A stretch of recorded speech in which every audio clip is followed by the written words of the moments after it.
Mais il y a beaucoup de fils à papa dans ce milieu. Et moi, j'ai envie de montrer aussi que, non, c'est possible, en fait, tout le reste. Tu vois, c'est possible de y arriver. Il faut travailler, faut se poser beaucoup de questions, étudier, lire des livres, sur tout un tas de choses, pas que sur le cinéma.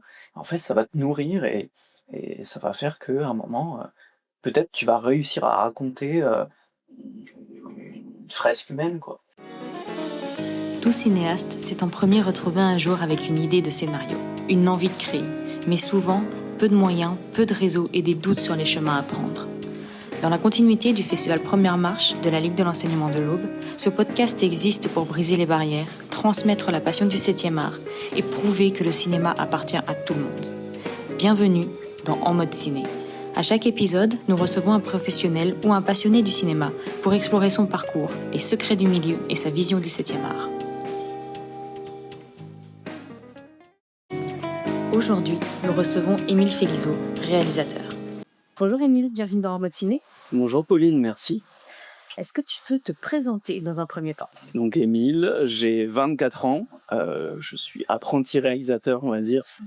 J'ai réalisé une dizaine de courts-métrages amateurs et après j'ai monté ma boîte et aujourd'hui je fais des pubs pour les entreprises. On va partir d'un cliché pour commencer cette petite interview qui est « il faut avoir beaucoup de moyens financiers et matériels pour réaliser un film ». Quelle est toi ta vision de ce cliché-là ? C'était vrai avant, je pense. Il faut surtout des moyens humains, je pense des gens qui ont envie. Et après, tout le reste suit. Les moyens financiers, ça servait surtout pour tout le matériel. Aujourd'hui, un iPhone, on peut faire un film. Un iPhone, un bon micro, on fait un film, vraiment. Moi, c'est le cas. Je me filme maintenant pour mes réseaux sociaux. Je filme à l'iPhone. Sauf quand j'ai besoin d'un flow d'arrière-plan, tout ça, un truc un peu. Mais en vrai, c'est le propos qui compte, c'est pas du tout la technique, le machin. Et surtout, c'est de s'amuser, tu vois, d'avoir du monde dans l'équipe et le kiff. Ouais, une bonne ambiance, avoir envie de dire quelque chose, du coup. Plus que le côté technique, pour toi, c'est plutôt le côté d'avoir envie de dire quelque chose. Complètement. Là-dessus, je peux te sortir une anecdote de vous Vélassier ou la gare. Ouais. Quand je suis rentré dans l'école de Claude Lelouch, j'étais déjà rentré, pardon. On avait vu les films de sélection de la première promotion. En gros, il y a une deuxième sélection qui est de faire des petits films sur un thème donné à l'iPhone. Et on avait vu le film d'une fille qui avait fait un court-métrage avec un téléphone, mais en 240 pixels. Enfin, c'était n'importe quoi. Mais par contre, c'était hyper drôle. Et en fait, ça montre très bien que la qualité, n'a rien à voir avec ça. Et c'était un plan fixe. Elle se filmait face caméra. Et en fait, comme elle prenait vraiment la lumière, ça cartonnait. Et talana, ils avaient essayé de faire des trucs avec des stabilisateurs, des lumières. S'en fout. Okay. Mais au début, je comprends. Moi, j'étais le premier à vouloir plein de matériel, tout ça. Avec une technique irréprochable pour... ouais. Et passionné de cinéma, donc. Comment ça arrivé, cette passion ? Est-ce qu'elle est arrivée très tôt ? Est-ce que ça s'est fait plutôt en grandissant ? Et surtout, quel a été le déclencheur de cette passion ? Ouais, alors, cette passion, elle est vraiment venue, je crois, quand j'allais au cinéma dans ma ville. Donc moi, j'ai grandi à Bar-sur-Aube. Okay. On avait un cinéma, on avait la chance d'avoir ce cinéma-là avec une belle programmation. Et tous les week-ends, j'allais là-bas et en fait, je regardais les plans, comment c'était fait. Alors, j'étais surtout à l'époque sur les films Avengers, etc., les Marvel. Mais je regardais comment c'était fait et j'adorais ça et ça me permettait de voyager. L'option audiovisuelle au collège. Et là, j'ai kiffé. En fait, j'ai découvert un monde où donc c'était notre prof d'art plastique, Monsieur Brognaud, qui nous faisait les cours. Et on avait une liberté totale, en fait. Et surtout, on pouvait raconter une histoire dans l'univers qu'on voulait. On pouvait d'un seul coup être au Moyen-Âge, après être pendant la Seconde Guerre mondiale. Enfin, c'était vraiment libre cours à notre imagination. Alors, c'était des décors en papier carton. Mais je crois que c'était un cours très important. Ce côté enfantin de s'imaginer tiens, on est pendant la guerre. Et en fait, tu vis, quoi. Tu fais les choses, quoi. C'est peut-être un peu ringard quand tu regardes avec du recul, mais c'est tellement important pour développer sa créativité, garder son innocence d'enfant. Donc vraiment, c'est depuis ça aussi que j'ai commencé à faire mes premiers films. Et as commencé directement à filmer justement avec cette option-là? J'ai commencé à filmer à ce moment-là ou est-ce que tu avais déjà essayé avant? Ouais, j'avais filmé avant, parce que mon père avait un appareil photo et je l'avais emprunté. On avait fait un film de zombies avec mon cousin qui était nul. Mais ouais, j'avais déjà commencé avant. L'option audiovisuelle m'a un peu confirmé que j'aimais faire ça. Et après, j'ai vraiment voulu en faire mon métier quand j'ai rencontré mon premier mentor, Daniel Blodez, avec qui j'ai fait un premier long métrage en tant qu'assistant caméra. Et après, c'est parti, et j'ai rencontré Lelouch. Tu as participé au Festival Première Marche. Comment est-ce que tu as connu justement ce festival-là? Alors, le Festival Première Marche, je l'ai connu grâce à Paul Pluma, qui m'avait pris en chef opérateur sur son court-métrage avec le Joker. J'ai plus le titre exact. Mais là, j'avais 13 ans, 14 ans, quand il m'a pris sur ce film. Et du coup, il a été projeté au festival. Et c'est comme ça que j'ai découvert aussi l'univers. C'était peut-être mon premier festival de cinéma. Okay. Et du coup, t'as une super ambiance. Tu vois, tout le monde se parle en plus. Tout le monde est assez accessible. La programmation est quand même assez qualitative. Enfin, il y en a pour tout le monde, en fait. Que ce soit pour les débutants, les plus confirmés. Et du coup, là, tu découvres un univers beaucoup plus cool que simplement faire des films. Tu rencontres la vie après un film. Et puis, pareil, tous les gens qui travaillent dans le cinéma, qui sont souvent des passionnés, il n'y a pas tout est simple, quoi, on va dire. Convivial et simple. Ouais, convivial et simple. Tu as eu plusieurs expériences du coup avec le festival. Donc là, Chef Op, tu as proposé des films aussi, tu as eu plusieurs rôles. Est-ce qu'il y a un moment, une rencontre qui t'a vraiment marqué justement sur ces expériences-là? Je crois que c'est les soirées, comment elles s'appellent? Les ciné-cocktails. Les ciné-cocktails. Les ciné-cocktails, pour moi, c'est un moment qui m'a un peu marqué parce que on sait que le cinéma, c'est du réseau, qu'il faut se faire voir. Et moi, je suis quelqu'un d'assez timide de base.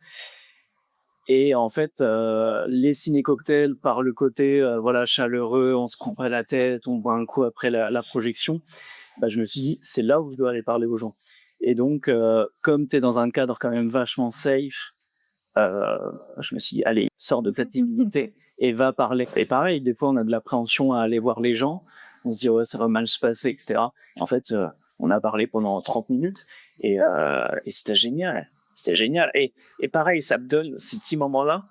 C'est là où tu dis, mais en fait, c'est possible. En fait, je suis capable de faire des choses. Je suis capable d'aller voir les gens. Je suis fait pour, enfin, tu vois, ça fait du bien parce que du coup, tu dépasses ta peur. Et derrière, du coup, t'es bien, comment dire, t'es bien reçu. Plus serein derrière aussi pour continuer. Et ça encourage, quoi. Ouais, ça encourage la suite. Tu as travaillé sur plusieurs projets cinématographiques. On verra un petit peu plus après sur ton quotidien, mais sur tous les projets que tu as pu mener jusqu'ici, qu'est-ce qui te tient à cœur et pourquoi, en termes de format ou en termes de peut-être de thème dans les projets? Qu'est-ce qui, toi, te tient à cœur sur quel projet tu dis, ah ouais, celui-là, j'y vais, c'est sûr? Moi, je vais sur les projets surtout pour les gens, pour l'équipe. Bon, évidemment, il y a toujours le projet, mais il y a toujours le scénario. Le scénario, je trouve qu'il peut toujours être retravaillé au montage. Mais en tout cas, ouais, c'est vraiment l'équipe sur le moment. Est-ce que l'ambiance doit être cool? Est-ce que tout le monde est là pour se défoncer, pour vraiment être dans cette énergie collective de OK, on crée un film. Du coup, on a plein d'idées à la minute et tout le monde s'entraide et tout le monde donne des idées. Et moi, c'est vraiment ça qui m'intéresse. Est-ce que tu as réussi aujourd'hui à construire un peu une équipe régulière ou au contraire, tu aimes bien aller échanger un peu, naviguer, rencontrer aussi de nouvelles personnes? Parce que ça peut être intéressant aussi, j'imagine. Oui. Juste oui. Non, mais c'est très bien. Ouais, donc un petit cocon aussi où du coup, c'est très sympa. Avec l'habitude, j'imagine aussi de travailler ensemble. Ça facilite, ça fluidifie finalement les échanges et la créativité, je suppose.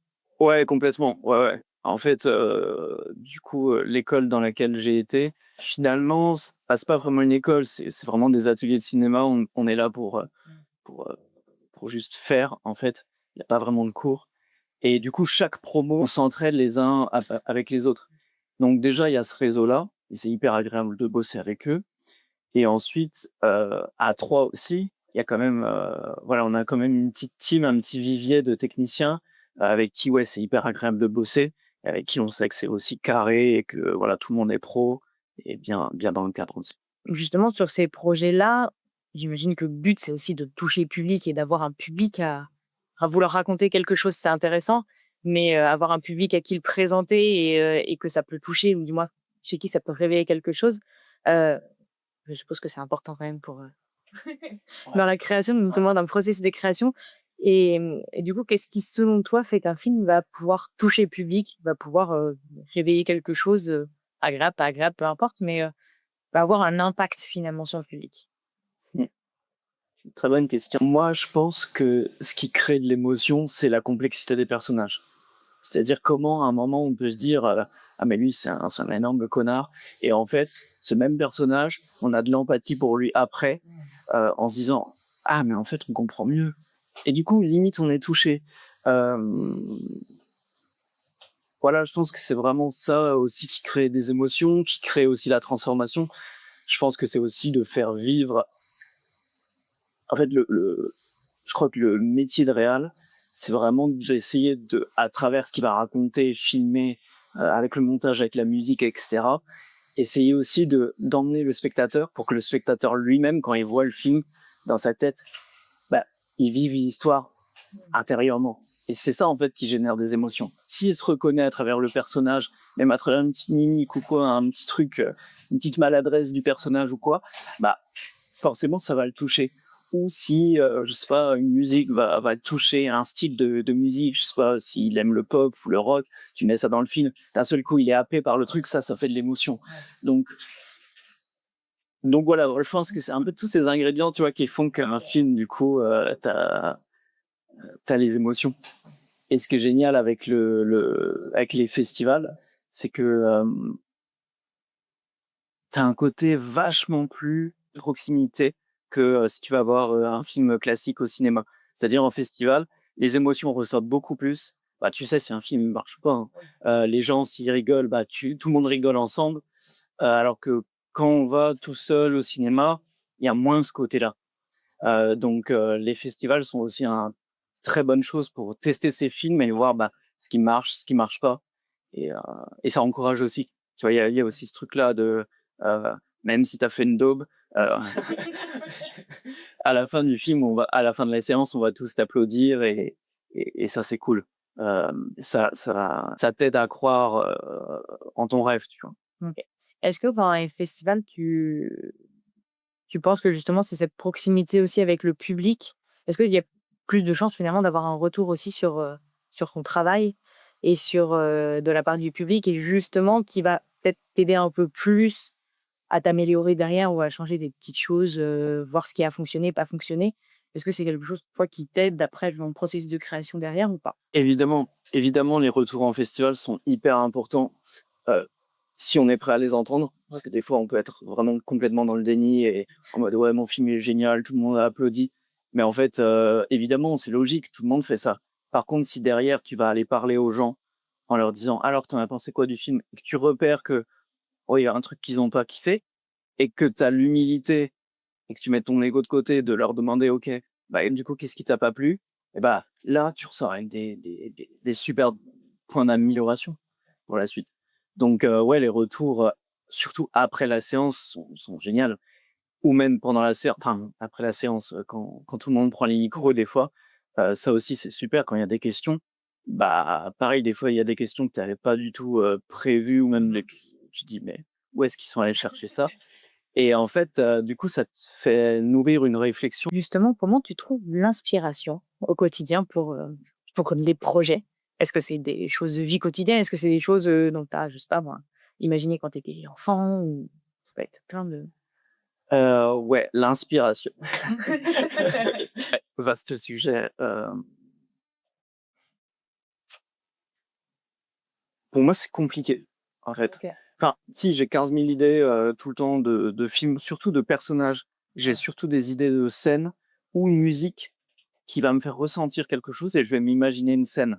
Et après, sinon, avoir une idée et la travailler, la développer, ça, c'est un peu plus dur. Mais en tout cas, oui, les idées, elles fusent. Après, il faut essayer de les choper et de voir comment ouais, tu peux étirer autour de ça une suite, un début, une fin. Mais j'avoue, ça, c'est le truc le plus compliqué chez moi, de vraiment écrire un truc solide. Moi, j'adore l'expérience en plateau. J'adore diriger les comédiens. J'adore gérer aussi l'équipe, que tout le monde soit à l'aise, qu'on mange bien, tu vois, c'est vraiment ça. Hem, Justement, c'est difficile déjà de trouver l'inspiration. On est aujourd'hui on est un peu submergé quand même de contenu, que ce soit film, que ce soit sur les réseaux. Hem, Est-ce que pour toi, ce fait-là d'avoir énormément de contenu proposé à la minute, est-ce que pour toi c'est un frein ou au contraire, est-ce que ça vient nourrir parce que tu vas prendre des petits bouts par-ci par-là et finalement tu vas faire ton truc derrière à toi? Est-ce que ouais, comment tu le vois? Ouais. Mais effectivement, les réseaux, je suis assez mitigé sur la question parce que on est bombardé, comme tu dis, de 1000 informations et surtout des fois, vraiment des trucs complètement débiles, Oui. surtout quand on aime ça et du coup, en fait, tu réfléchis plus bien. Heu, les réseaux peuvent t'aider, là-dessus, à avoir des idées, à voir comment sont faites certaines choses et surtout, bah, c'est un canal de communication super, donc pour communiquer après ton film, avant ton film, rentrer en contact avec des gens, c'est super. Mais en termes d'inspiration, aujourd'hui, je dirais qu'il faut s'en méfier. Ouais. Ouais, heu, on parle beaucoup de la dopamine détox. Ouais. Je suis en plein là-dedans, moi, et en fait, je remarque, des fois quand je passe, 4 heures sur les réseaux par jour, c'est dans le temps en moyenne, je crois. Bah, en fait, je remarque que je suis moins productif. Je trouve que du coup, quand on est dans la vague un peu réseaux sociaux, bombardés par la dopamine, on on a certes des idées, on a des envies, mais qui sont très, je crois, très, sous forme de pulsion. «Ah tiens, j'ai envie de faire ça. Ah, je vais faire ça». Alors que si tu es peut-être un peu plus posé, un peu plus réfléchi, et que tu as une idée qui te vient, par exemple, je sais pas, je dis une connerie, mais tu te balades en forêt, tu as une idée qui te vient, bah, là, tu es dans le calme. Tu es pas dans le truc de pulsion. Et du coup, tu peux développer cette idée de façon un peu plus mature, je crois. Et ouais. Est-ce qu'il y a un style ou un genre de film que tu n'as pas encore exploré, mais que tu aimerais explorer à l'avenir? Ouais, il y a un genre que je veux explorer, du coup, c'est le fait de s'amuser. En fait, moi, je kiffe m'amuser en plateau.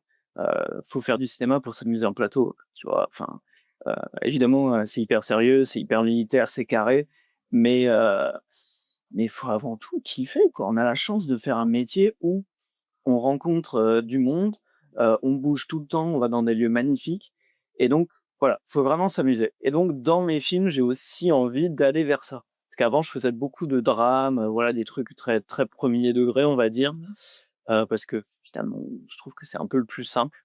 Par exemple, la comédie, c'est très dur à faire. Aujourd'hui, j'ai vraiment envie de mélanger ce côté dramatique qu'on a tous, tu vois, en tant qu'humain, on expérimente tous un drame dans notre vie ou même des conneries qui nous arrivent tous les jours et c'est comment, avec ces situations-là, heu, on arrive je suis en train de partir en mode genre Claude. Heu, en fait, le genre que je veux faire, c'est parler de la vie, donc des drames qui nous arrivent et en même temps, parler de bah, toute la joie qu'on peut avoir, tu vois, dans une vie, le fait de kiffer. Et ça c'est un mélange des 2, du dramatique et en même temps de la comédie, mais pas les comédies françaises, clichés, tu vois? Bon, mais vraiment un truc où on s'éclate, qui nous emporte et c'est pour ça que j'aime bien aussi, le jazz. J'aimerais bien expérimenter là dans mon prochain film, parce que le jazz, ça peut être en même temps hyper touchant, hyper émotionnel et en même temps, d'un seul coup, ça peut partir dans tous les sens et nous donner un regain d'énergie. Putain, on a envie de bouger. Donc c'est ça. un peu le genre que j'ai envie d'expérimenter. C'est intéressant. Tu as commencé quand même relativement jeune le cinéma.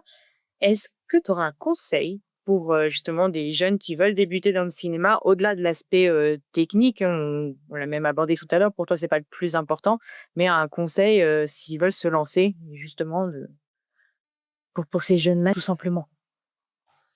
Un conseil, c'est ne doutez pas de vous, soyez un peu orgueilleux, mais soyez bon, soyez juste. Ça permet surtout quand tu es jeune, où c'est des métiers, le cinéma, je trouve, où on est beaucoup d'âmes sensibles, on va dire. Et donc, on n'ose pas trop. Et en fait, faut oser, faut y aller. Et moi, combien de fois j'ai regretté, j'ai eu l'opportunité d'être dans des soirées, des rencontres, de rencontrer des acteurs connus. Alors que en vrai, juste un bonjour, comment ça va, machin, enfin, c'est tout con. Et en vrai, je me serais pas fait envoyer chier. Donc ça, c'est peut-être le regret que j'ai aujourd'hui. Et donc c'est vraiment ce que j'ai envie de dire, c'est allez-y, faites-vous confiance. Hem, Si c'est vraiment ce que vous voulez faire, on est là que pour enfin, on n'a qu'une vie, peut-être, j'en sais rien, mais si on n'a qu'une vie, ouais, faut y aller et pas avoir des regrets, quoi. Un problème qui est souvent rencontré par la généralisation, c'est la diffusion de films et aussi le côté d'aller présenter son film, que ce soit justement à des professionnels, en festival et cetera. Comment toi, de ton expérience, comment on y arrive et comment on fait pour aller faire en sorte que son film soit diffusé? OK. Ouais, l'aspect diffusion, c'est le plus important de notre métier. Hem Parce que sans ça, bah, le film il n'existe pas et on n'a pas de retour, on peut pas s'améliorer. Aujourd'hui, on a les réseaux sociaux qui sont formidables. On peut emmener les gens dans une aventure, même si voilà, encore une fois, c'est compliqué, c'est la communication, faut se démarquer. Puis même l'algorithme des fois fait que voilà. Mais il y en a qui s'en sortent très bien. Je pense à Enohara Hope, qui fait des courts-métrages, dans sa chambre. C'est devenu une resta un peu du cinéma aujourd'hui. Enfin, je suis pas trop au courant de ce qu'elle fait, mais en tout cas, je suis au courant de la vibe, de de de de l'inspiration qu'elle donne aux gens de, bah, regardez, c'est possible, en fait. Donc ça, c'est les réseaux. Ensuite, dans, les festivals, heu, en fait, c'est le meilleur, tu vois, pour rencontrer des gens. Heu, Parce que le cinéma, ça viendra après. Il faut d'abord, oui, le montrer à des gens et le festival est le meilleur, endroit pour, le montrer aux personnes concernées, peut-être à des producteurs qui vont te repérer, qui vont repérer un talent chez toi, qui vont te dire: «Bah, tiens, je produis ton prochain court métrage» ou, «Tiens, je vais produire ton prochain, long métrage». C'est en festival qu'on rencontre ces gens-là. Ou alors, tu t'incrustes à des soirées, voilà, mais ouais. Tu as aussi une agence de production audiovisuelle, Ouais. Zacar Film. Et quel type de mission tu as au quotidien? Comment tu gères tes projets justement? Quels sont les projets que tu suis justement avec cette agence-là? Et surtout, comment tu les choisis ces projets? Très intéressant. Alors, en fait, j'ai monté Zacar Film pour, bah, rester dans ma passion, qui est de raconter des histoires et faire de l'image et heu et du coup, j'ai quand même la chance, tu vois, de rester à pratiquer et cetera, plutôt que de faire un travail alimentaire comme beaucoup dans le cinéma. Enfin, la relation avec les clients se passe hyper bien parce qu'en fait, c'est une question de vibe, surtout la communication. Les collaborations, se font parce qu'on te prend, parce qu'on aime bien toi, ta vibe. Mais si on n'aime pas ta vibe, on va aller voir une autre agence de communication. Donc ça, c'est génial parce qu'on a un métier, je pense, qui nous permet de travailler qu'avec des gens «cool» entre guillemets. Mon quotidien, bah, avait des demandes.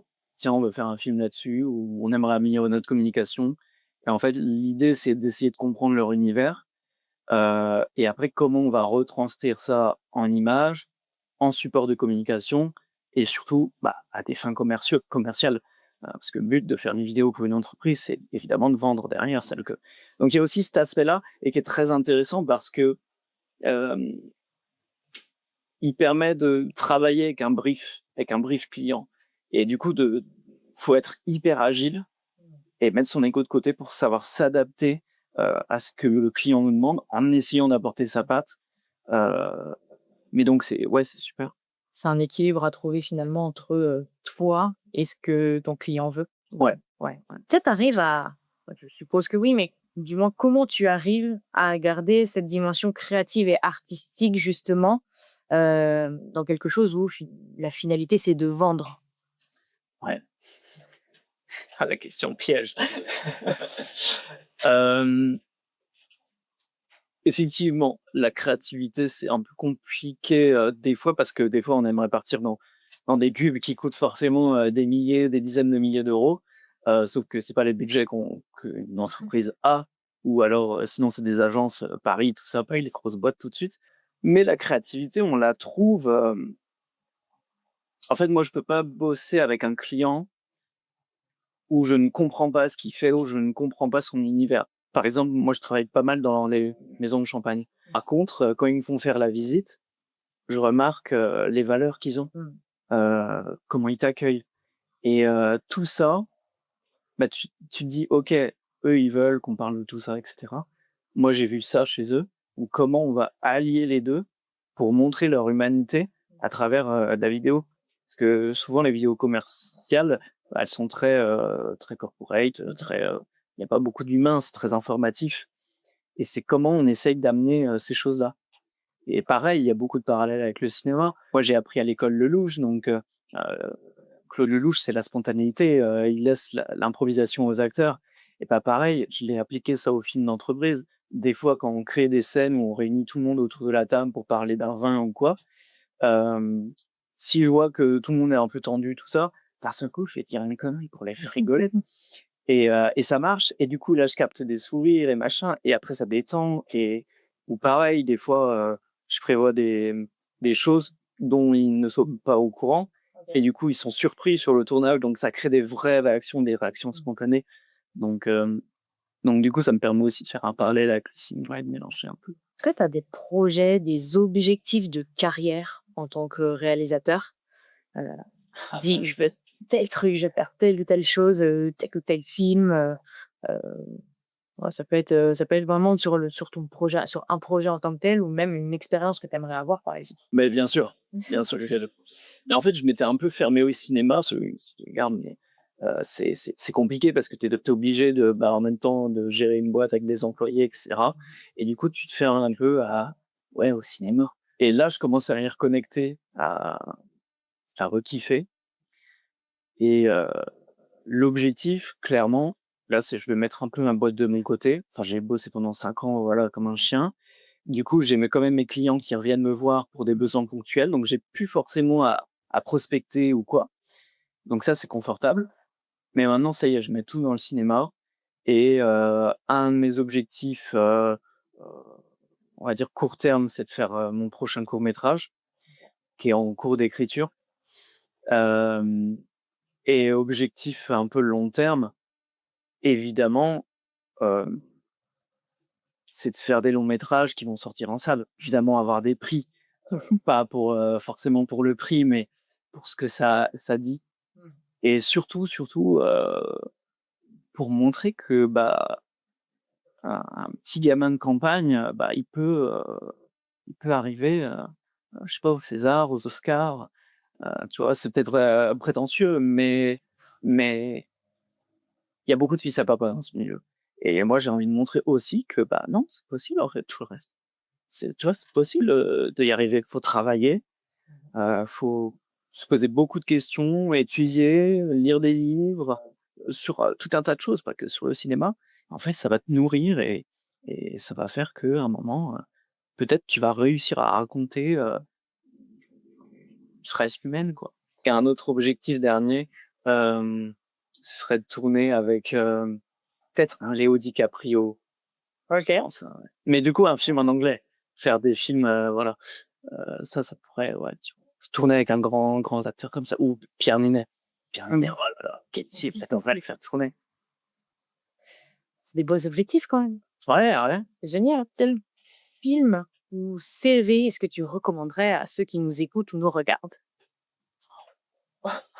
Ça peut être, c'est pas forcément récent, ça peut être quelque chose que tu as vu dernièrement parce que ça t'a marqué, ou quelque chose que tu as toujours apprécié, qui a été un déclencheur, qui n'est pas obligé d'être récent, quoi. Faut en recommander 2. Oh oui. J'aime beaucoup Uncut Gems, qui est formidable dans la réalisation. C'est un loser. C'est un bijoutier, mais c'est un loser. Il se met dans des galères pas possibles. Et en même temps, t'es touché vraiment par le personnage. Et le rythme du film est tellement bien fait que on lâche pas l'attention. Surtout aujourd'hui, on est dans l'économie de l'attention. Donc, Uncut Gems. Et le dernier que j'ai vu, Marty Supreme. Ok. Marty Supreme, pour le côté, pareil, c'est le même studio, A24, qui a produit les 2 films. Et Marty Supreme, il y a un côté aussi où l'histoire, moi, ça me parle parce que c'est un mec qui se prend pas la tête. Il y va au bluff. Il va rencontrer les gens au bluff. Il s'incruste dans des soirées. Et donc, moi, forcément, ça me parle parce que dans le cinéma, c'est aussi des fois des choses qu'il faut faire. Et en même temps, dans la réalisation, tu perds jamais l'attention. Timothée Chalamet est exceptionnel dans ce film. Il y a une énergie qui se dégage, même à travers la musique, à travers un tas de choses, qui fait que je crois que ces 2 films-là sont des très bonnes bibles pour faire des films. Il y a plein d'ingrédients qu'on peut aller choper, que ce soit sur les personnages, sur l'utilisation des musiques, sur le rythme du film, en termes de cadrage, de comment c'est monté le plan, à quel moment la musique elle va stopper d'un coup net. Voilà, c'est super dans le sens, il crée des mini goodies, enfin, il crée plein de trucs, du show pour les diffusions. Enfin, vraiment, ils sont en train de révolutionner le cinéma, quoi, Hollywood. Donc, ouais. Super, merci. Merci à toi. Festival Première Marche, première. Merci d'avoir écouté En mode ciné, un podcast du festival Première Marche de la Ligue de l'enseignement de Lyon. Retrouvez plus d'informations en description.